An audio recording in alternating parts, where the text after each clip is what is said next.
Okay, so we'll read about Vishnu's conversation with Prthu Maharaj. Tattvam kuru maya dishtam apramata prajapate madadesha karo lokaha sarvatrapnoti shobhanam. My dear king, O protector of the citizens, henceforward, be very careful to execute my orders and not be misled by anything. Anyone who lives in that way, simply carrying out my orders faithfully, will always find good fortune all over the world. The sum and substance of religious life is to execute the orders of the Supreme Personality of Godhead. And one who does so is perfectly religious. In Bhagavad Gita 1865, the Supreme Lord says, Manmana bhava mad bhakta. Just think of me always and become my devotee. Furthermore, the Lord says, Sarvadharman parityajya mam ekam sharanam vraja. Give up all kinds of material engagement and simply surrender unto me. This is the primary principle of religion. Anyone who directly executes such an order from the personality of God is actually a religious person. Others are described as pretenders, for there are many activities going on throughout the world in the name of religion which are not actually religious. For one who executes the order of the Supreme Personality of Godhead, however, there is only good fortune throughout the world.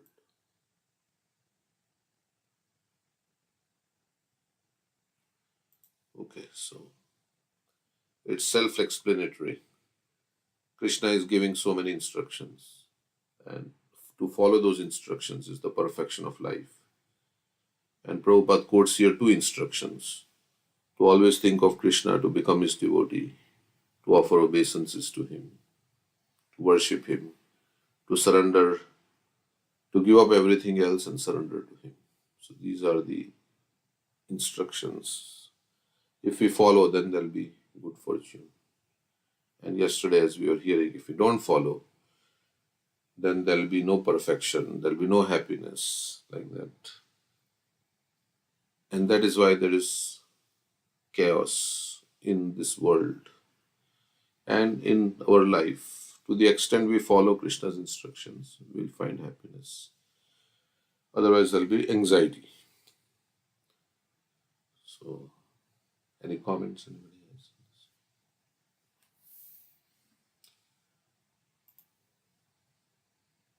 Okay. So, next verse. So, what are some other instructions Krishna gives? You work for me, give the results of your work to me, or use it in my service. Then, Yat oh, karoshi darshan, whatever you do, whatever you offer or give away, do it as an offering to me. mm, yeah, that covers everything, right? Whatever you eat, whatever charity you give, and that everything is there. You do it for me. And he also mentioned the qualities as we were reading yesterday. How do you behave with others? Hmm. Yeah. Maitra Karuna Evacha. Very friendly to all living entities, merciful, non envious, Adveshta Sarvabhutanam. Be equipoised in happiness and distress. Don't put anybody in difficulty. Don't be disturbed by anyone. Yes, so like that. Because we are here only visitors in this world, nothing is going to last as time moves on, not our body, nothing. So we are here only for one purpose, and that is to become Krishna conscious, to become God conscious, and go back home, back to Godhead.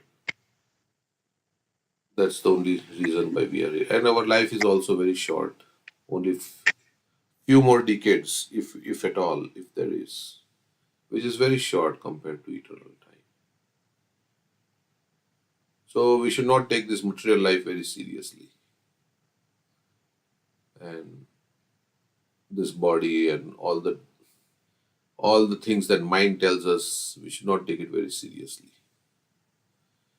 So we should just ignore the mind. Yesterday he was saying mantra or mantra. So mind, like the mantra, is telling so many things, and to ignore the mind.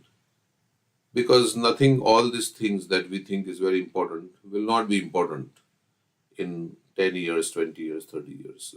And nothing will be considered that important when we leave the body. So everything will be finished in due course of time. So it's a temporary situation. So we just focus on our Krishna bhakti, Krishna consciousness, to think of Krishna, to serve Krishna, to chant about Krishna, like that. Okay. Which is what Krishna also says, Prajahati yada kaman sarva partha manogata. Don't consider all your mind's things very seriously. Give it up. Okay. And for one who has conquered the mind, the super soul is already reached. Krishna says, Prashantatma jitatmana tatha mana manayo. That verse is there. Okay. So, Maitreya Vacha iti vainyasya rajarishe pratinandriyarthavad vachah pujito anugrihit vainam tantum chakre chito matim. Sometimes it is said mind is like a wild animal. You cannot trust a wild animal. Recently in Mayapur, you may have heard the news. Anybody heard the news in Mayapur? What happened? No, Prabhu. The elephant killed its mahout. A Mayapur's elephant? Yeah, Vishnu Oh, Priya. Name was Vishnu Priya. There were two elephants, Vishnu Priya and Lakshmi Priya. Vishnu Priya killed its mahout, and so now Mayapur authorities have decided to relocate the elephant somewhere else. They will no longer have any elephants. So many years, many years may have been there, and then for whatever reason, the elephant got a little disturbed, and so mind is like that. It cannot be trusted. It's like a wild animal. Okay, so you have to be careful. sorry. Uh, Keshav Swami Maharaj was saying that it is a monkey which is intoxicated or something. Yeah, it's a monkey which is intoxicated and beaten by a scorpion. Hmm. So it's like so one should elevate himself by the mind and not degrade oneself. So mind is our enemy or it's our friend. We should not take this mind seriously. If it is giving good instruction, that yeah. Otherwise, if it is controlled and giving otherwise, we can't take this mind too seriously. Okay, so the next verse. Maitreya Vacha iti venyasya rajarishe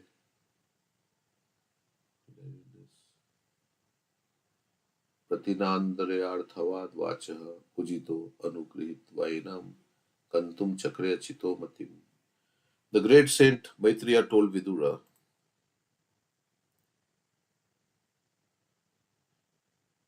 the Supreme Personality of God amply appreciated the meaningful prayers of Maharaj Prthu. Thus, after being properly worshipped by the king, the Lord blessed him and decided to depart. So he liked the prayers of Prthu Maharaj, whatever he was saying. He said so many things. He said, "Give me the association of your devotees, and I just want to hear about your glories in the association of devotees." And as a child, um, his parents give the child whatever they want, whatever is needed for the child. Similarly, you bestow upon me whatever is good for me. Like that, he prayed many things. Give me millions of years, right? Something like that, so that I can hear your glories. What else did he say? Prithu Maharaj's prayers, we'll see later on. Um, Let me open the database. Maybe it's easier here in this.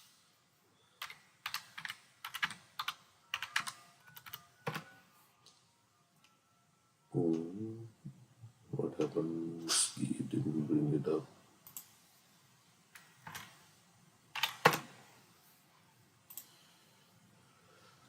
What are some of the things that Prithu Maharaj asks? He was talking about Lakshmi Devi, how she'll Hmm. become angry at him Yeah. because he wants to serve his lotus feet. Hmm. Yeah. But then he said, "Well, but my dear Lord, you will not, and she may leave you, but you are Atmaram." So you will not feel. He says, "My dear Lord, I do not wish to merge into your existence. I want at least 1 million years.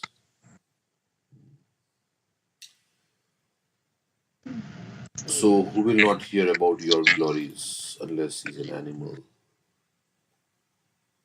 Let me engage in your service of your lotus feet." Okay. So we have suffered so much in this material world, in different species of life.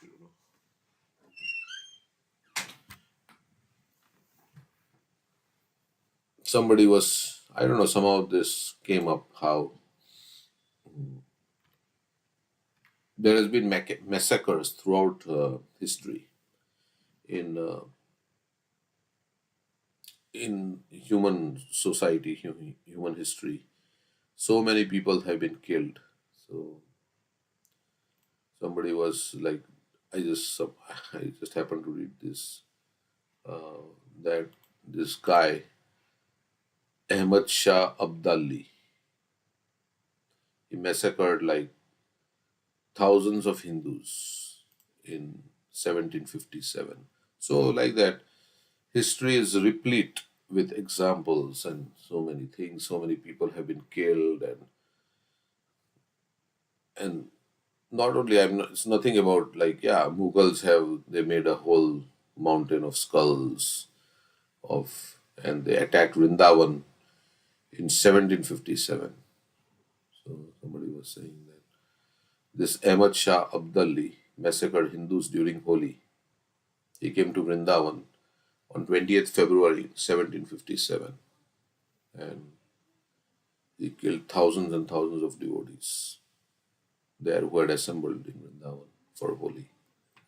So like that, this is a whole, everything is so violent in this world. So many things have happened, and we may have been through all that difficulties. Now Krishna has given a very nice opportunity for us to focus on what is essential and go back home, back to Godhead. Okay, so let's see. And someone was saying that World War III Uh, can come, so we could be in a similar situation in the future. yeah, so many people have been killed in world wars before, like that. So this whole, now this Iran-Israel thing is going on. You never know when it will flare up. So, and what will happen, how it can lead to a bigger conflict. So we are living on like a tip of a volcano, you know, which can become active. Sometimes the volcano becomes suddenly active, and dormant volcano for many. So it's like that. This material world is like that. Forest fire. Suddenly it starts.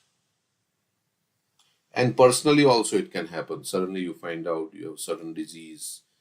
Suddenly. you didn't even know, and suddenly you find out, oh, this is so like that. So Krishna has given us an opportunity to uh, go back to Him. So we should use this opportunity while there is, mm, while there is relatively, calm and peace, because it will not remain like this. Okay, because we know as life goes on, we'll become older and older, and it's not so easy in old age. So, so next verse, Maitreya Vacha. I think we read this. Okay. When a devotee prays to the Lord, it is not to ask for material benefits, but to ask the Lord for His favor. He prays that he may be engaged in the service of the Lord's lotus feet, birth after birth. Lord Chaitanya therefore uses the words Mama Janmani Janmani, which means birth after birth, because a devotee is not even interested in stopping the repetition of birth. Sometimes Prabhupada would say like this, some other times he said, yes, we should go back to the spiritual. But the point is to engage in Krishna's service. Then everything else happens afterwards. Automatically one becomes delivered. The Lord and the devotee appear in the material world birth after birth, but such births are transcendental. In the fourth chapter of Bhagavad Gita, the Lord informed Arjuna that both he and Arjuna had undergone many, many births previously. But the Lord remembered everything about them, whereas Arjuna had forgotten. Bahuni me vyatitani janmani tavacha Arjuna. Tani ham Tani veda sarvani natam meta ham Tani ham Veda Sarvani. Veda means to know. I know all the births that I have appeared in this world, but you don't know. You have forgotten. Both you and I have gone through many, many births. Because the Lord does not change his body. And that's why he remembers everything. He comes, he's not like having a material body like us, which changes, and then as soon as we change this body, then everything is forgotten about that life. And the new chapter begins. It's like, who are all these people around me? Oh, these are my father, mother. I've already forgotten the father, mother of my previous life now. So, like that, this is the very amazing thing that to understand that I'm transmigrating in different species of life, and everything will be forgotten. Well, when I leave this body in matter of seconds, like that, when the soul leaves the body, then another chapter, another place will start. So we should believe that whatever Krishna is saying is true. Sarvam etad ritad manye yan mam vadashi keshava. So Arjuna said yesterday, this verse was quoted, that whatever you tell me, I accept in truth. So we should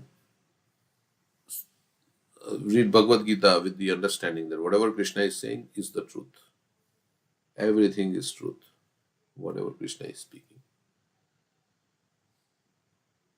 And that way we can, live in truth. Now we are living in illusion, or partly in illusion, partly in truth. But when we accept everything that Krishna says, then we are living in truth. The Lord and his confidential devotees appear many times to fulfill the Lord's mission. But since such births are transcendental, they are not accompanied by the miserable conditions of material birth, and therefore they are called divya, transcendental. जन्म कर्म च वे दिव्यम एवं योति वेति तत्वतः त्यक्त्वा देहम पुनर्जन्म नैति मामेति. So Krishna's birth and our birth is not same. Ajopi san vyatma bhutanam ishwaropi san prakritim swam adhisthaya sambhavami atma maya. Krishna is saying, no, this is by my arrangement I come. And so his devotees also come because Krishna wants them to come. Everybody else is forced to come in this world by their desires and karma in different species of life. One must understand the transcendental birth of the Lord and the devotee. The purpose of Lord's taking birth is to establish devotional service which is the perfect system of religion, and the purpose of birth of a devotee is to broadcast the same system of religion or bhakti cult all over the world. Prithu Maharaj was an incarnation of the power of the Lord to spread the bhakti cult, and the Lord blessed him to remain fixed in his position. Thus, when the king refused to accept any material benediction, the Lord appreciated that refusal very much. Another significant word in this verse is achyuta, which means infallible. Although the Lord appears in this material world, he is never to be considered one of the conditioned souls who are all fallible. When the Lord appears, he remains in a spiritual Hare Krishna. Although the Lord appears in this material world, he is never to be considered one of the conditioned souls who are all fallible. Like in 15th chapter of Bhagavad Gita, Krishna says there are two kinds of living entities, Shara and Akshara. Most of the living entities have not fallen from the spiritual world. So they are Akshara, and there are those who have fallen, and beyond them is the Supreme Lord. When the Lord appears, he remains in his spiritual position, uncontaminated by the modes of material nature. And therefore, in Bhagavad Gita, the Lord expresses the quality of experiences as Atma Maya, performed by my internal potency. The Lord, being infallible, is not forced by material nature to take birth in this material world. He appears in order to re-establish the perfect order of religious principles and to vanquish the demonic influence in human society. Paritradaaya sadhunam vinashaya cha dushkritam dharma sansthapanarthaya samavami. Okay, so anything on this verse would you like to say? Okay, so next verse. Devarshipitri Gandharva, Devarshipitri Gandharva, Siddhacharana Panagaha, Kinnarap Saraso, Martyaha, Khaga Bhutani Anekashaha, Yagneshwar Dhiya Ragya, Vag Vittanjali Paktititaha, Sabhajita Yehu Sarve, Vaikunthanu Katastataha. King Prithu worshipped the demigods, the great sages, the inhabitants of Pitralok, the inhabitants of Gandharvalok, those of Siddhalok, Charanalok, Panagalok, Kinnaralok, Apsaralok, the earthly planets and the planets of the birds. He also worshipped many other living entities who presented themselves in the sacrificial arena. With folded hands, he worshipped all this, as well as the Supreme Personality of Godhead and the personal associates of the Lord, by offering sweet words and as much wealth as possible. After this function, they all went back to their respective abodes, following the footsteps of Lord Vishnu. So they all had come with Lord Vishnu. And Prithu Maharaj offered respects to all of them. So, and then they also departed. So there are so many different planets. These are lokas. Lokas means planets where different kinds of living entities they live, but they are all part of the material world. Okay, so in modern so-called scientific society, the idea is very prevalent that there is no life on other planets, but that only on this earth do living entities with intelligence and scientific knowledge exist. We are the only ones in the universe. There is nobody else. The Vedic literatures, however, do not accept this foolish theory. The followers of Vedic wisdom are fully aware of the various planets inhabited by various varieties of living entities, such as demigods, the sages, the Pitas, the Gandharvas, the Panagas, the Kinnaras, the Charanas, the Siddhas, and the Apsaras. So our faith is challenged when Shastra says that there is many planets where there is life, because our science is saying that they have not found anybody in anywhere. Even they've sent the Chandrayaan to Mars. It is not detecting any person. So why is that? Because for two reasons it can happen. One is that in other planets, the bodies of the living entities are not the same as here. So we know that when we go to higher planets, the bodies become subtler and subtler. Means they cannot be seen with naked eye, like or with a material eyes like this. So they become subtler. And then you may say, well, how do other people on that planet see each other? Well, they have a special kind of body, so they can see many things. And the other thing is, if somebody sends a mission to Earth to find out if there is life, and if they land in the Sahara Desert or some other place, in the mountains of Nevada or something like that, then what will happen? They'll see that there is no life around. They may conclude that there is no life on Earth. So, first of all, so we can think in that way. Either they can't see or they have landed in a place which is remote. Or the third possibility is they didn't even go to that place. Like they are saying they went to the moon, but Prabhupada denied this. And there is so many things about controversies about whether we went on the moon. So, but it is a challenge if you believe in what science is saying and what NASA astronauts are saying, then this acceptance of this all this Vedic becomes like challenging, right? And also, they do not have the proper eyes to see, because this Chandralok is a Swarga planet, and they don't have the proper piety to be in Swarga. So they're not Yeah. seeing what is actually there. Yeah, that's what I was saying. The bodies are subtler also. You can't see, and you can't force your way, as you're saying, to heavenly planets by technology. So, yeah, but yeah. So, although all these living entities are of one spiritual nature, in quality, the same as the Supreme Personality of God, there are varieties of bodies due to embodiment of spirit soul by eight material elements, namely earth, water, air, fire, air, sky, mind, intelligence, and false ego. In the spiritual world, however, there is no such distinction between body and the embodied because there is no matter. Here, there are two things there is matter and spirit. But in the spiritual world, there is only spirit. That's why it's the spiritual world. In the material world, distinctive features are manifested in different types of bodies in various planets. We have full information from the Vedic literature that in each and every planet, both material and spiritual, there are living entities of varied intelligence.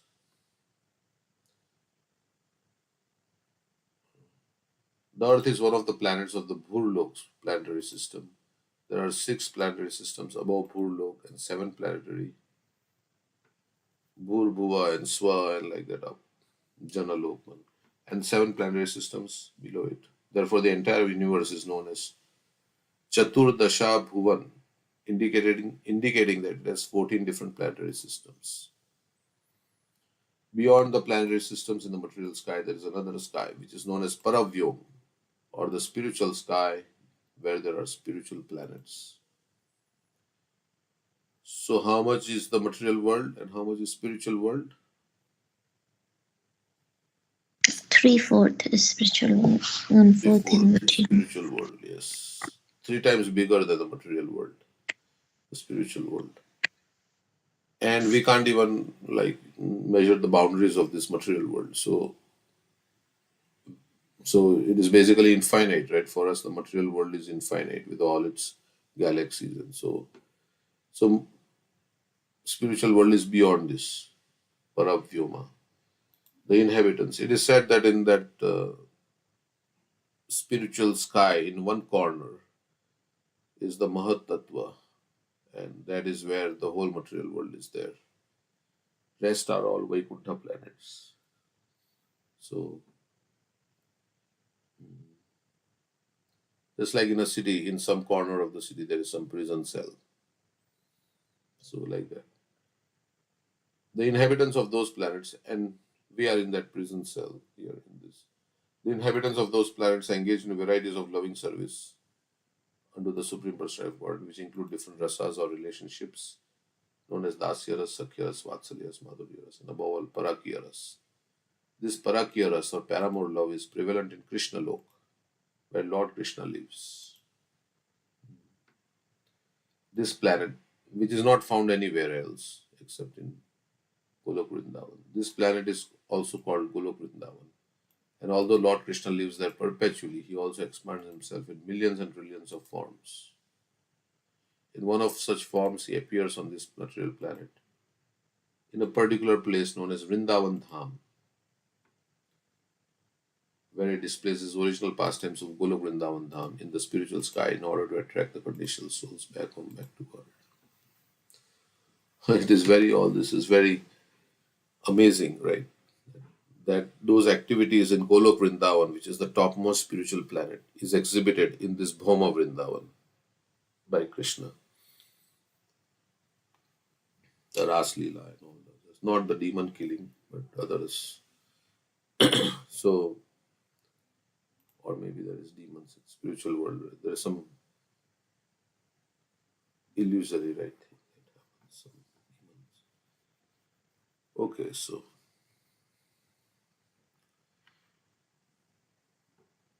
how did all this come into existence? We can't figure out. First of all, if to accept God to accept God is very difficult because then the question will come: who created God? How did God come into existence? And all these things, our mind starts asking these questions. So it's difficult to understand all. There is a place where there is no effect of time and like that. Because here everything is affected by time. We are living in the time dimension. So everything, and then we are talking about a place where there is no effect of time and all these things. So it's very difficult because we have no real experience of it. Um, but as one becomes spiritually advanced and he goes with Krishna, they can experience Krishna Lila right here in this material world also because Krishna reveals in the heart. Actually, Krishna is in the heart, so whole spiritual world is also there in the heart, and it is revealed. So many devotees they go into the Leela, they come back like that. They can observe what is going on in the spiritual world. Like Prabhupada said, right? This is Yashoda's recipe for the samosa, something like that. He says what Krishna is doing. Sometimes he would say. So now you may say, well, whether he's saying is correct or not, how do we know? So then, like they asked Prabhupada, did you have you seen God? And Prabhupada says, even if I say yes, will you believe me? How does it, right? He said like that. If I say yes or no, how does it make a difference to you? Because you have not seen God. So how do you know whether what I am saying is truth or not? You can't verify. So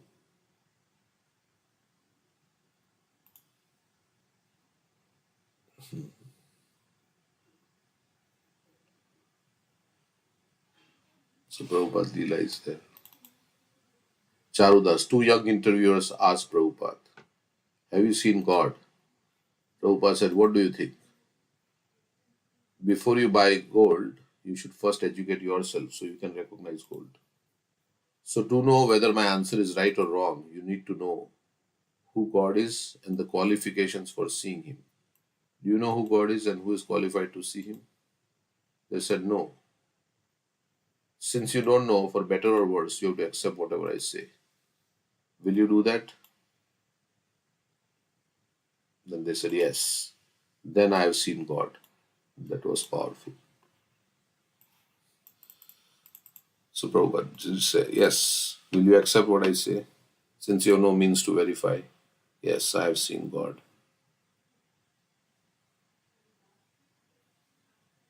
And where did he see God? Everywhere, I mean, just. He also, when he was in the Jhansi temple, he got the There. garland of Krishna. Yeah, that's personal, direct. And he was seeing like everywhere Krishna like that also. So young man is asking, your divine grace is the purpose of human life to realize God, Prabhupada? Yes, that is the only purpose. So So Prabhupada says, yes, that is the only purpose of human life is to realize God. Then the young man is asking, Sri Prabhupada, have you realized God? Prabhupada, what do you think? What is your opinion? What do you think if I have? Young man says, I can't say. Prabhupada, then if I say yes, what will you understand? If you're not expert, then even if I say yes, I'm God realized, how will you take it as truth? If you do not know what God realization is, then how can you ask this question? And how will you be satisfied by the answer? Like if I ask you, are you a doctor? You may say yes. But how will I know that you are a doctor? So I need to know what are the qualifications of a doctor. Like that. He's saying something like that. So, young man, what is God realization? So you don't know, but you are asking, are you God realized? Therefore, you should not put this question. It has no value. A medical man can discuss his qualifications with another medical man in technical terms, but one who does not know the terminology cannot understand. So you should not ask this question. So you think unless you are prepared to take whatever answer I give, are you prepared? Young man is saying, yes, I'm prepared. Prabhupada, then it is all right. I am seeing God at every moment. But unless you are prepared to take the answer, you should not ask such questions. The young man is saying, your divine grace, is meditation a means to realize God? Prabhupada, yes, meditation is one means, but you cannot meditate now because you do not know what God is. So how will you meditate? If you do not know what God is, upon whom will you meditate? First of all, you must know, we know God, Krishna, and Krishna says, Manmana Bhava Mad Bhakta, always think of me. So we meditate upon Krishna. That is perfect meditation because meditation means to think of God. So he's saying if you don't know how God looks like, what is his form, and like that, and how will you meditate? Then Prabhupada is saying, so we know, but if you do not know what God is, how can you think of him? And young man is saying, it is written in many scriptures that God is light. Prabhupada, God is everything. God is darkness also. We said God is that person from whom everything comes. So light comes from God and darkness also comes from God. Young man, do you think that meditation is a way to see God inside yourself? Prabhupada, yes, that is the description of meditation. Dhyana avastita tadgatena manasa pashyanti yam yogina. By concentrating his mind, the yogi tries to see the God within. So you must know what God is. Consider our ISKCON institution. For example, my disciples know what God is, so they can think of God. But if you have no idea of God, how will you think of him? The young man is saying, this path of devotional yoga, bhakti yoga, is this path for present age? Prabhupada saying, yes, bhakti yoga is the real yoga. You will find that when yoga system is described in Bhagavad Gita, the Lord says, the first class yogi is he who is always thinking of me, Krishna within himself. So our students are being taught to think of Krishna always, 24 hours a day without stopping. That is first class yoga. The young man is saying, if you're to think about something, you first have to see it. Do you show your devotees Krishna? So he's saying you have to see first, then you can think. So do you show your devotees Krishna? Prabhupada, oh yes, certainly, young man. Then what is Krishna? What does he look like? Srila Prabhupada pointed to the picture of Krishna on the wall. Yes, here is Krishna. Young man, but that's a painting. Prabhupada, yes, it's a painting. It is a painting, but suppose a painting of you were there. Could I not say, here is Mr. Such and such? Young man is saying, yes. Prabhupada, then what is the wrong there? Is your picture not yourself? Young man, yes, it is. Prabhupada, similarly, this is Krishna's painting. But the difference is that we cannot talk with your picture, but we can talk with Krishna's picture.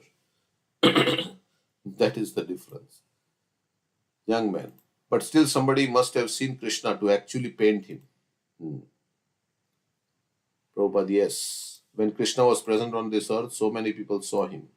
And since then, there have been so many temples of Krishna's deity, Krishna's form.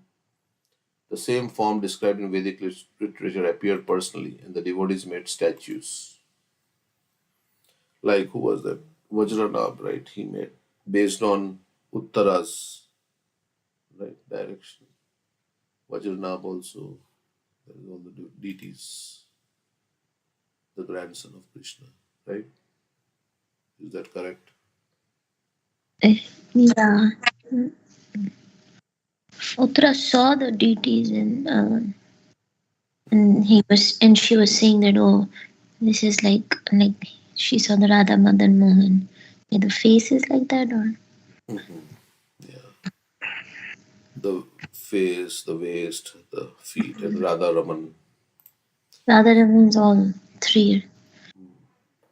So Prabhupada is saying, yes, people have seen Krishna and then they have made Krishna's form like that. So, He would also tell his disciples to paint pictures mhm, and the way that he's seeing it. This windows to the spiritual world. mhm, correct. Yeah, these forms of Krishna are being worshipped regularly. There are thousands and thousands of Krishna temples. The young man is, but has actually anybody seen Krishna? Prabhupada, yes, yes. Just as your father has seen your grandfather, you may not have seen him, but your father can describe him. My father was like this. What is the difficulty? So we may not have seen our grandfather, but our father may have seen it. So he's describing your grandfather was like this, you're like this. Sat Swarup is saying, he asked if anyone now has seen Krishna. Prabhupada, how can one see him now? One has to see through parampara, the disciplic succession. You have not seen your grandfather, so how do you know who he was? The young man, your parents tell you. Prabhupada, yes. So we have to receive knowledge about God from authorities, from the parampara. The young man is saying, but supposedly Krishna is eternal, so surely he exists today. Prabhupada, yes, Krishna is existing. At night the sun is existing, but you have no eyes to see it. That does not mean that the sun does not exist. It is your deficiency you cannot see. Young man, so we need divine sight. Prabhupada, yes, you require qualification to see. Okay, so just like if you want to see America, then if you're in India and you want to see America, or you're in America and you want to see India, then you have to go to the embassy, take a visa, board a plane. You have to go through some process. And so, in the same way, they say, like, you want to see God, then you have to become pure in heart. Then you can see God. So, so you need some qualification, right? Like some countries, they will not allow others to come here unless you are qualified in certain way, right? You have some work and some job like that. Then only they allow. So in the same way, to see God, you need some qualification. Without that, you can't see God. If you're not qualified and you say, "Show me God," like in this like world, if you are not qualified and you say, "Let me read the books on medical science," if somebody gives me a book on some medical science, something very difficult, I may not be able to understand anything. What advanced, especially the advanced medical science book, or some Nobel laureate has got a prize in Nobel Prize in medicine, and they say, "Okay, here is the paper." For I cannot understand even a sentence of what that's like they're saying because I'm not qualified. So in the same way, okay, so we have to become qualified by chanting Hare Krishna, Krishna Krishna, Hare. Okay, so we will stop here. Anybody has anything they like to share?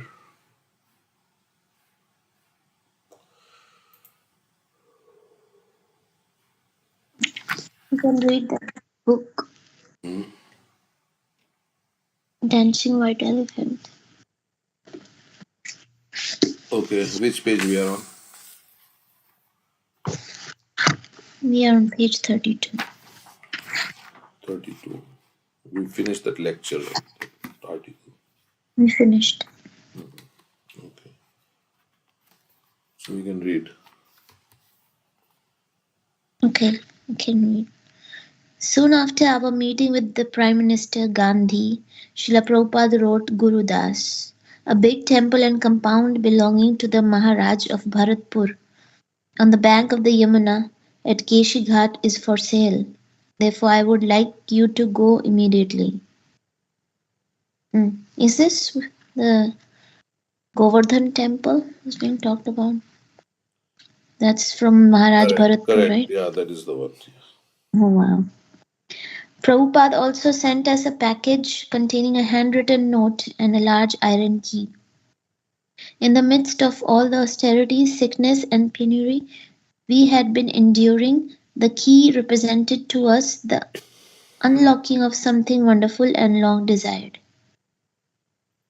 entrance into the holy land of Vrindavan, and what Prabhupada had called the hub of the spiritual universe, Radha Damodar Mandir. It was the key to the spiritual world.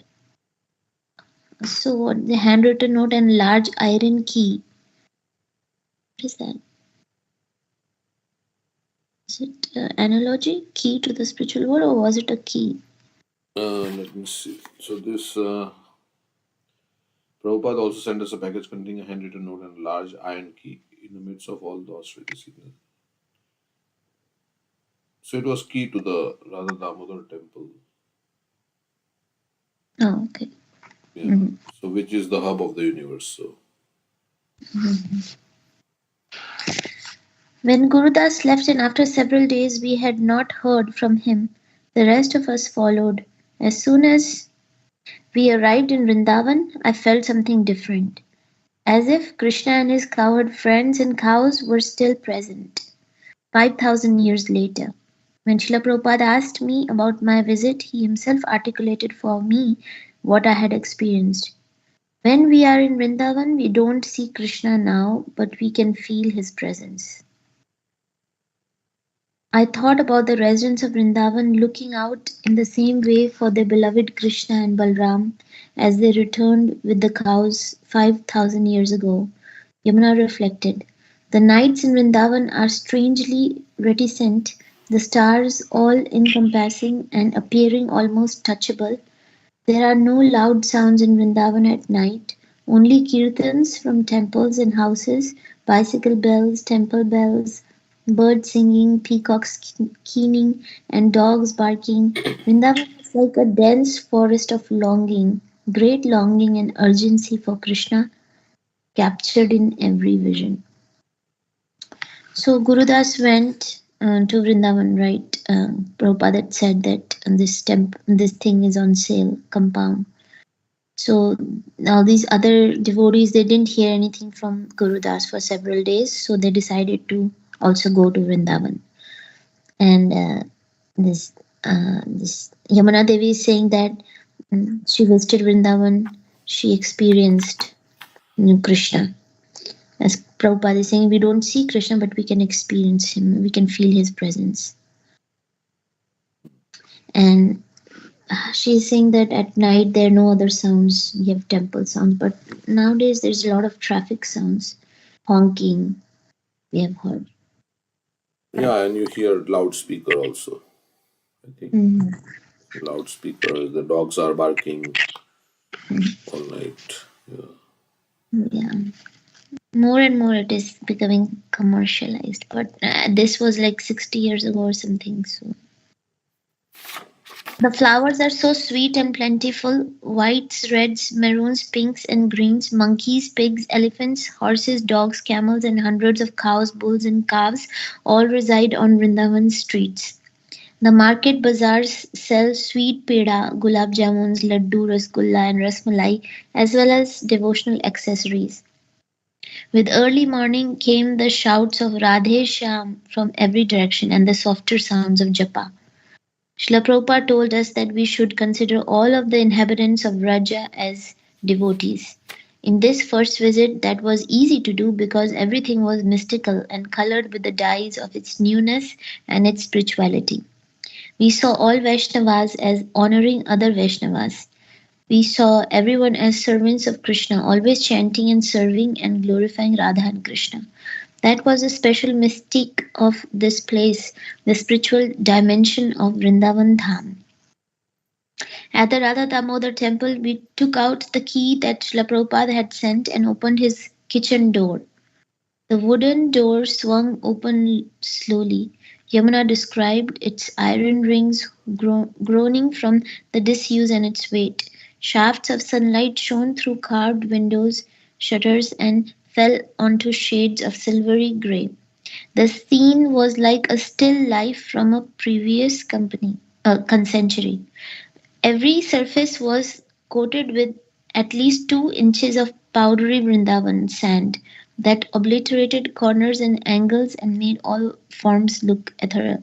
So this is the room where Prabhupada had stayed in when he was there, right? He was publishing his books and writing Bhagavatam and Back to Godhead. So this place was closed for a long time. So it has a lot of Raj Vrindavan sand all over everything. The niches all had little items in them, and there was a round wooden chair on which Srila Prabhupada would honor prasad while looking out over Rupa Goswami's samadhi and bhajan kutir. And we have seen that room that Prabhupada used to stay. Krishna and his Guru Maharaj had situated him in the most auspicious place on the planet in preparation for writing his books and preaching in the West. It was just so evident to see. The equipment was sparse: spoons, metal plates, 2 clay jugs for water, an iron griddle for chapatis, a bowl shaped kadai frying pan, and a Bengali knife, the kind that's held between one's feet for cutting vegetables. A pair of reading glasses and a pair notebook rested in a niche in the wall. So Prabhupada used to live very simply. Little things that he had for his cooking. And should I continue? Yeah, we can finish this page. It was about 100 degrees Fahrenheit and there was no electricity. You open the door to find a steamer trunk in the corner, and there is a round wooden platform with a round back, and all the surfaces are covered with Vrindavan sand. When the Surfaces. Yeah, surfaces. Okay. When the windy season comes to Vrindavan, it stirs up the sand, which then enters any opening. The shutter that overlooked the samadhi was split, so there was even more dust in there, except for the samadhis of Jiva Goswami and Krishnadas Kaviraj Goswami. The entire compound of Radha Damodar was covered in this fine dust sand. So our first job was to clean and remove the dust. We went to the market and got some metal buckets, wrapping our cloth around our heads so that just our eyes were showing. We started removing cup after cup of dust, placing it in the buckets and then emptying them in an open area outside the compound. The dust was so thick in the air that we almost couldn't see each other. So we painstakingly did that in the both of the rooms. After we removed all the dust, we drew up buckets of water from the well outside and threw water all over the walls and floors, and then we cleaned them nicely with brooms. Gurdas took a picture of the room that day when it had just been cleaned and floor still wet. Afterward, we sat in those rooms and chanted a round just as we had done in the morning before we began. We had kirtan and then each of us entered into our own prayerful reflections. Srila Prabhupada had given instructions that his papers were to be cleaned out and burnt. This was a very difficult instruction for us to follow because everything relating to Srila Prabhupada was sacred to us. Even the seemingly ordinary receipts for small purchases or papers having to do with his business or householder life. Yet he had given the instruction, so we tried to follow it. Although we did not burn everything, Srila Prabhupada's trunks were not locked. When we opened one, we found some of his clothes inside, a quilted saffron jacket which the mice had eaten holes in, and a heavy wooden chadar which had disintegrated to the extent that when we picked it up it almost completely fell apart.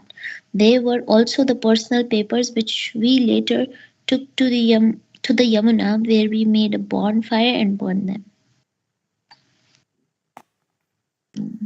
So they're cleaning Prabhupada's room. And Okay, so we can read a little bit. Indoors. I can read.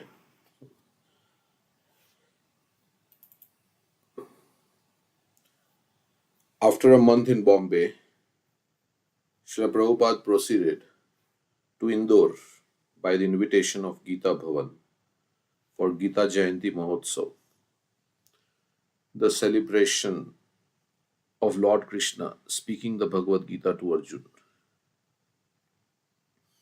And on December 8, at his request, our group, minus Gurudas, who was working on getting customs clearance for Prabhupada's books, joined him.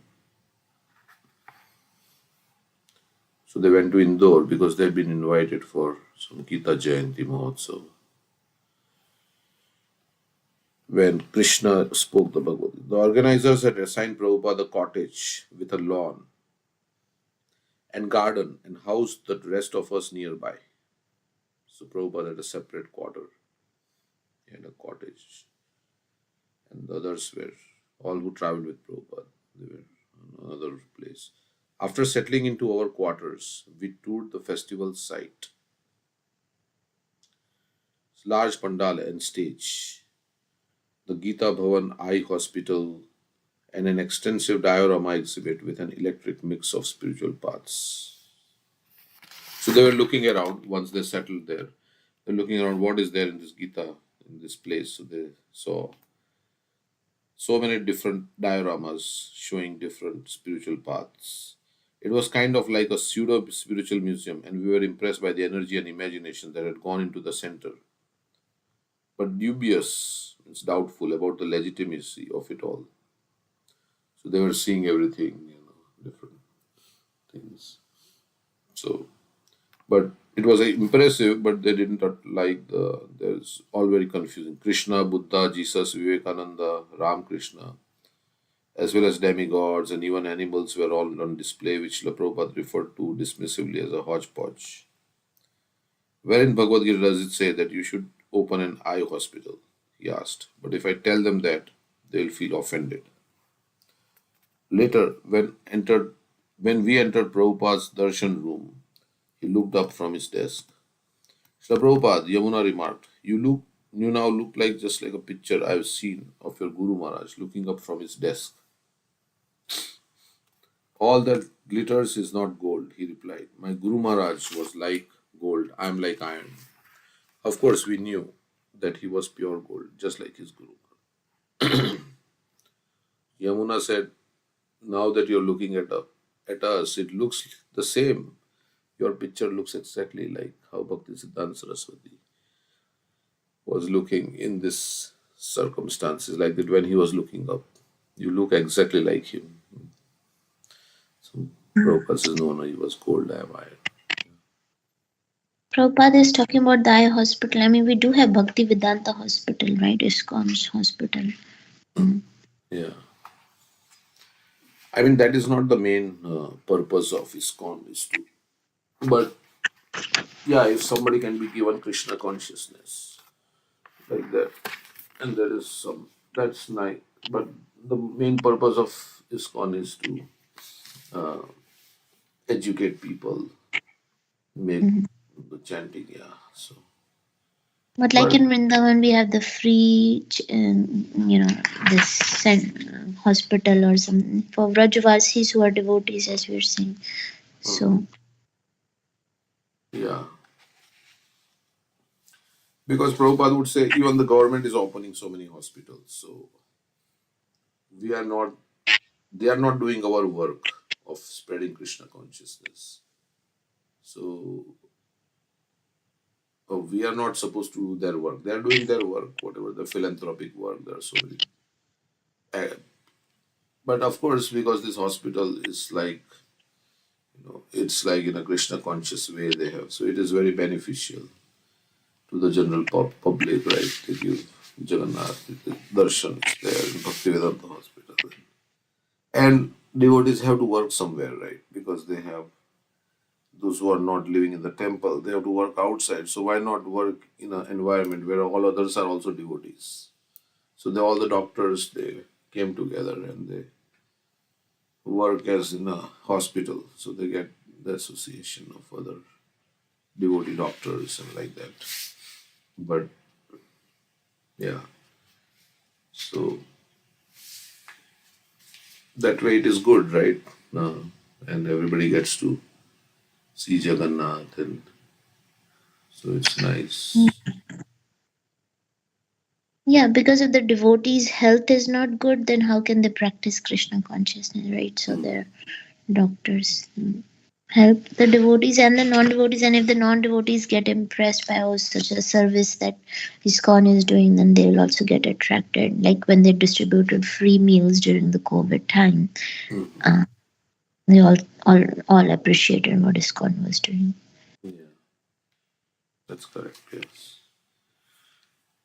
Uh, and the main practice of the main duty is to educate people about Krishna. So all these things are supporting that. So you can, so like that. How Srila Prabhupada dealt with us each individually was the greatest gift. Yamuna recalled, he treated everyone on a personal basis and encouraged us in our practice of Krishna consciousness. So Prabhupada was encouraging everybody in their service, fanning the spark, and then I felt that he genuinely loved each of us. So he is pure devotee. So he has love for all the. He genuinely loved each of us. And he exhibited that love through how he took care of us with great concern, compassion, and correction when required. Just like father may correct the child when required, so similarly he was. And everybody felt that he was without any, he was the well wisher. He was not having any like personal agenda or anything like that. He personally took me to my room, so Yamuna is saying, which contained a small bed and a metal armoire. Then he took out a small key, opened the armoire, and said, here is space for your belongings. Is this all right? I was thinking, here I am, an insignificant person in his party, yet he is showing so much concern for my welfare. And that actually touched devotees' hearts. That Prabhupada is showing so much concern for them. And that same concern and kindness he showed to me, he also showed to everyone in the party by taking into account our natures, our characters, our individuality.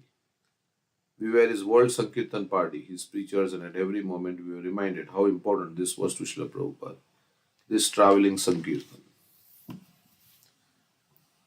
Srila Prabhupada was scheduled as the last speaker of the first night of the festival. So then the Gita Bhavan, everybody was supposed to speak about Gita. So he was the last speaker.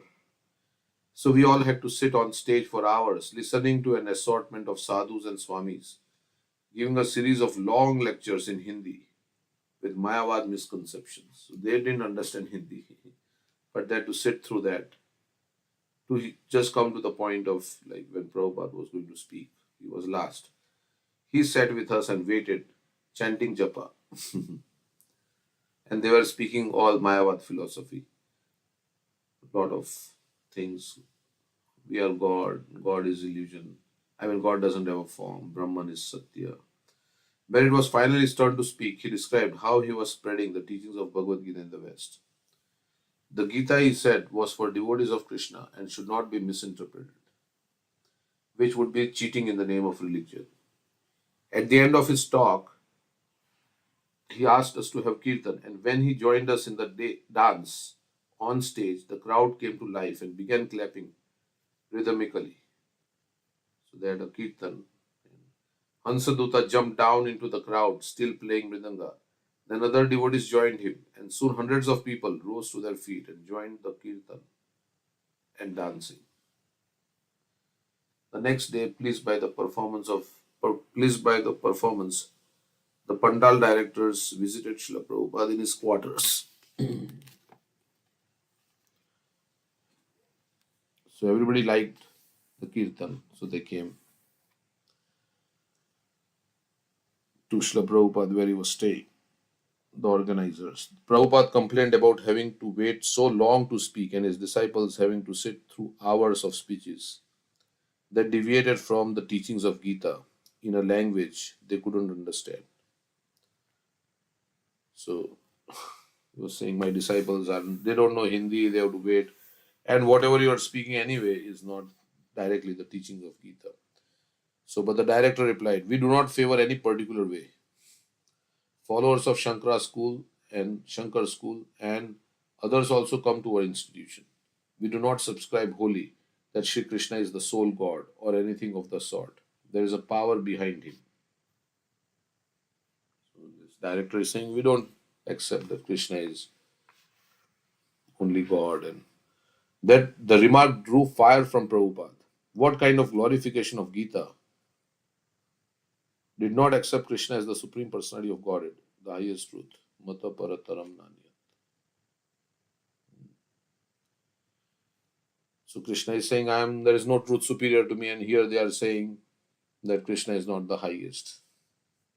When the man had left, Prabhupada continued, they are thinking that there is something beyond Krishna, or that is the spirit within Krishna that we have to surrender to. But they do not know that within and without of Krishna, all are all absolute, eternal, and full of bliss. And in Amritsar, he could see that the festival organizers had invited him to draw larger crowds. As in Amritsar, he could see that the festival organizers had invited him to draw larger crowds. So Prabhupada was very popular, maybe. So they invited him so others would also come. But they would not make him sit through all the Mayavadi nonsense again. From then on, he said he would go with his disciples, speak, chant, and then leave.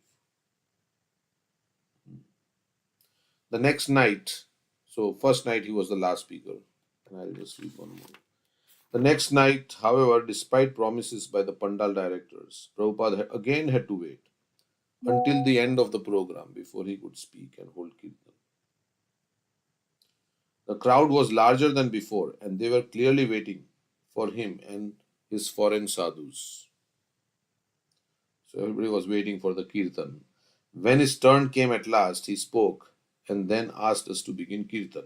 Again, the crowd responded enthusiastically. But during the kirtan, one of the members of Gita Bhavan gestured to the devotees to jump down into the crowd as they had done the previous night. So they were on the stage, and previous night Hansaduta had gone with his mridanga inside the crowd. So this time somebody said, okay, you come down inside the crowd from the raised platform where they were doing kirtan. So then, but what the devotees had done spontaneously could not be staged as a crowd pleaser. So they had done like it was not planned that they will go in the crowd. It just came, they just went. But this time around, they were not. The man, however, was insistent. He came forward to the edge of the stage, reached up, and began grabbing at the feet of the dancing devotees, trying to pull them into the audience. So he was trying. Grabbing indiscriminately, he pulled at one of the women's saris. Srila Prabhupada was also dancing. But when he saw what was happening, he rushed to the edge of the stage and swung his kartals towards the man's face and shouted, stop this. The man retreated and Prabhupada and the rest of us continued our kirtan. Although little noticed by the crowd, Prabhupada's burst of lion-like ferocity impressed and inspired us, his disciples. So he wanted to pull everybody down in the public to do kirtan. And Prabhupada didn't like that somebody was pulling on the sari of the woman to ask her to come down. So he swung his kartals. And then the man stopped. One evening, Vairagi Baba,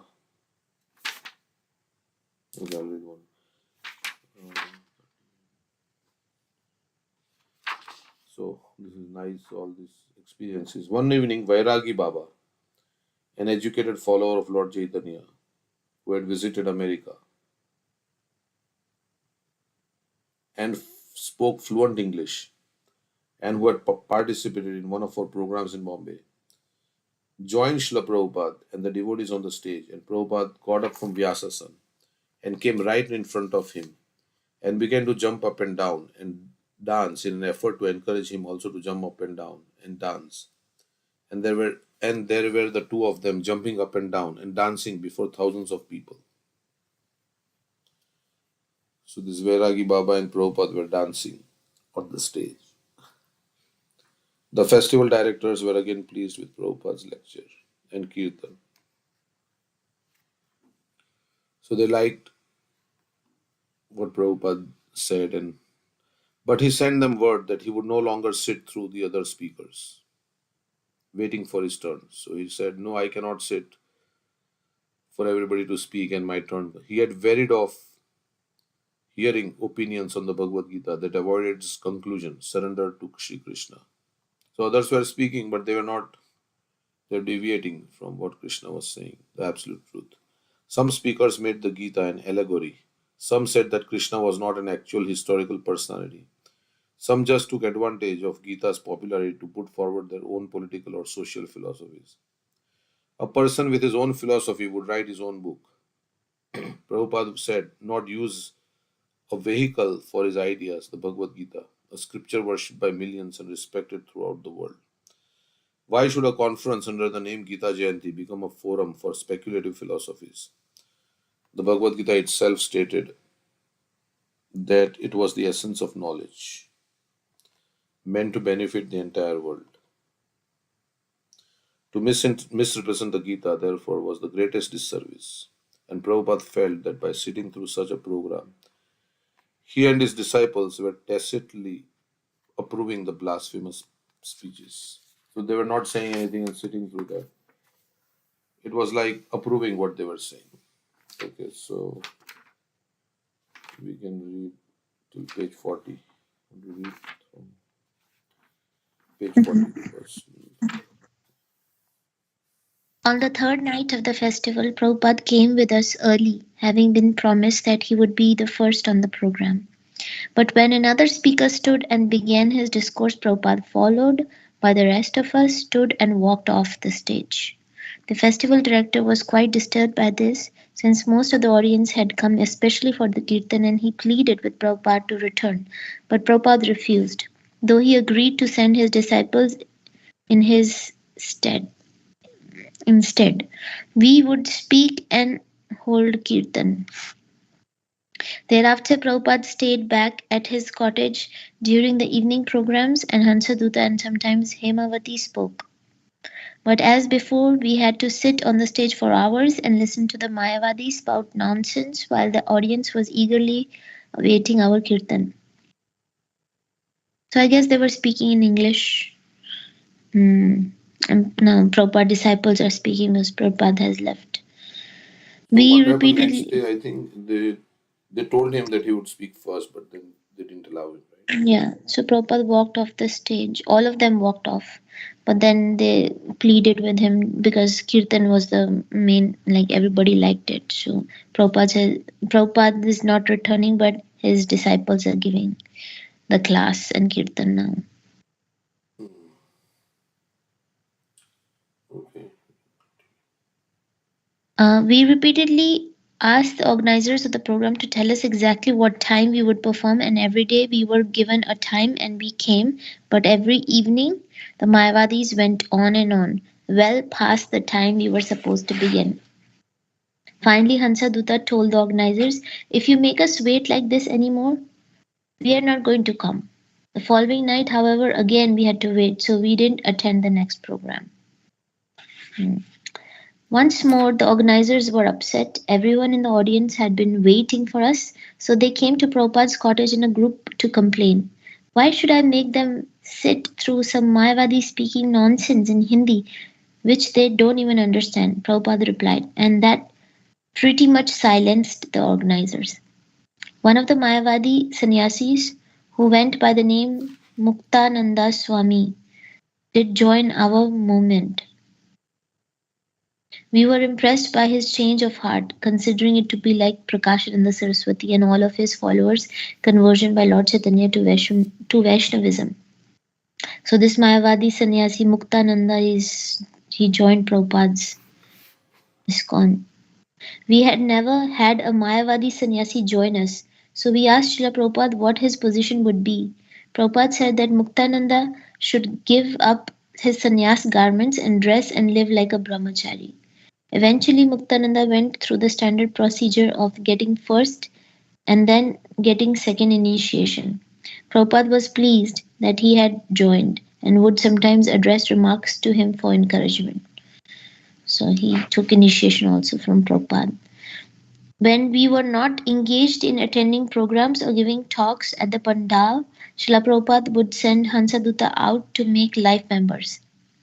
Hansadutta had no experience, but one day he recalled, Prabhupada told me to go to the market with a neighbor and take these books, three Krishna books, and try to make some life members. Just show them the books, he said, and tell them this is a token of our work.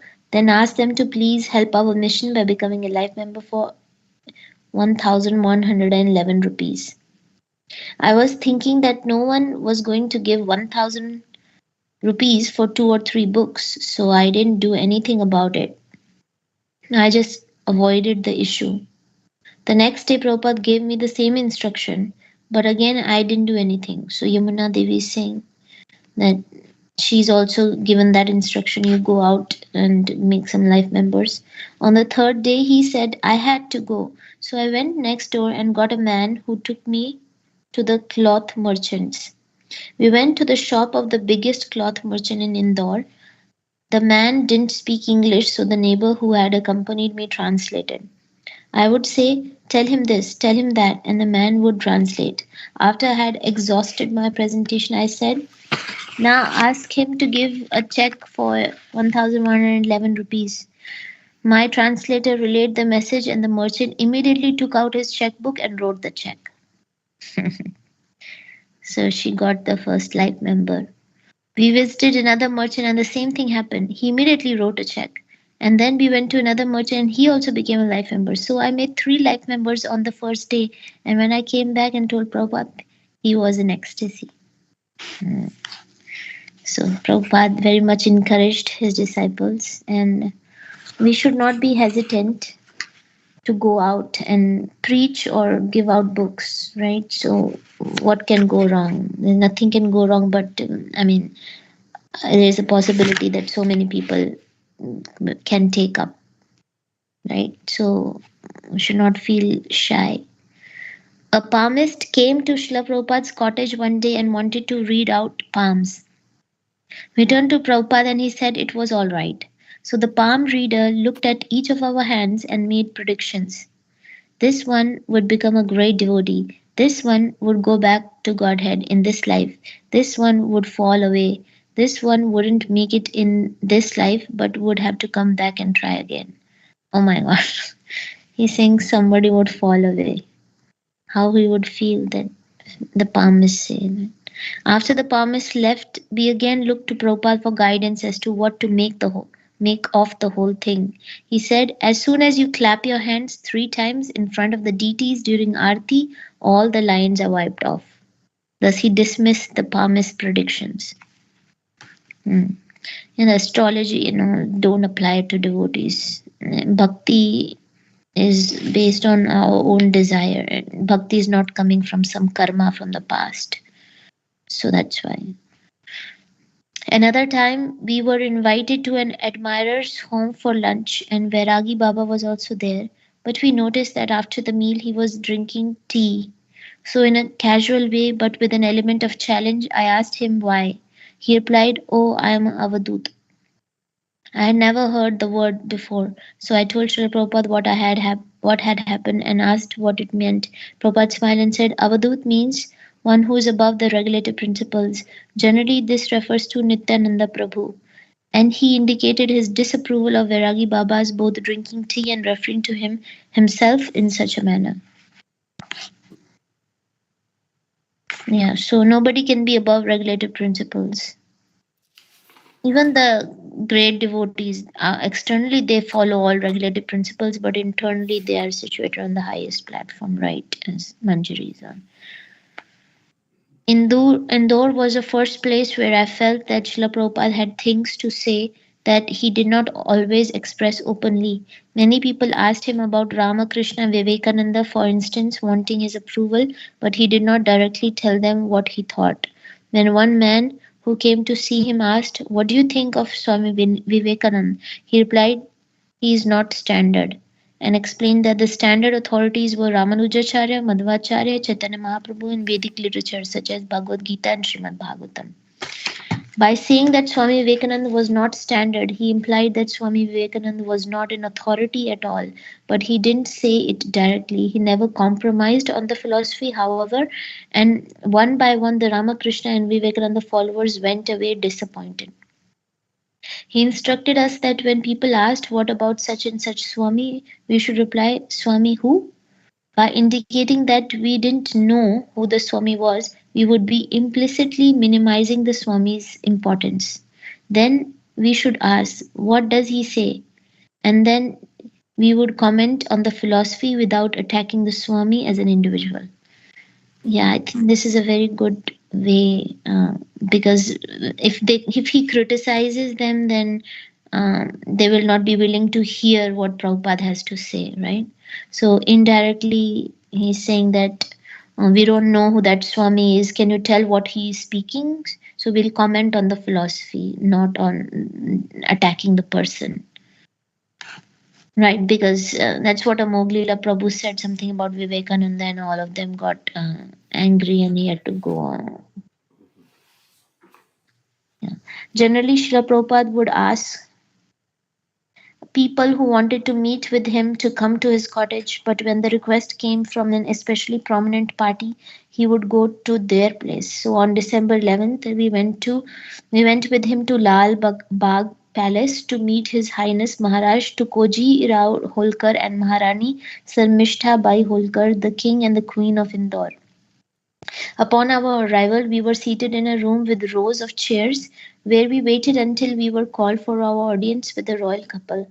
When we were ushered in, I sat on the floor with the other devotees and Prabhupada spoke with them. And as I sat there, I suddenly had the clear perception that everything was Krishna's energy, not simply different objects, as I was accustomed to seeing them. Everything was Krishna's energy and Krishna was controlling it all. And having had this realization, I felt an urge to speak, to share it. Being a junior, I did not say anything, but in the course of Srila Prabhupada's discussion with the king and the queen, the question came up as to why or how we had joined the movement, and I was asked to reply. Glad to have the opportunity to speak in front and in support of my spiritual master, I told the story of how I, the son of prominent wealthy lawyer, had joined, and everyone was very pleased with the answer. So Giriraj Maharaj, sometimes it's Yamuna Devi, sometimes but this is Giriraj Maharaj, and I don't know, they might be speaking in Hindi most of the time, so I don't understand, but okay. Then Prabhupada gave a talk on the role of Kshatriya class in the Krishna consciousness movement. We The can Prabhupada stop there. class. There's a class of Prabhupada.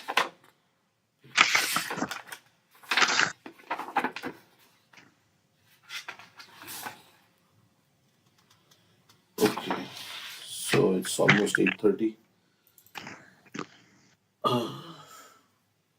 We chant some rounds. So chant little. Thank you, Prabhuji. Hare Krishna. Thank you. Hare Krishna. Hare Krishna, Prabhu. Thank you. And pranams, sir. Hare Krishna. Hare Krishna.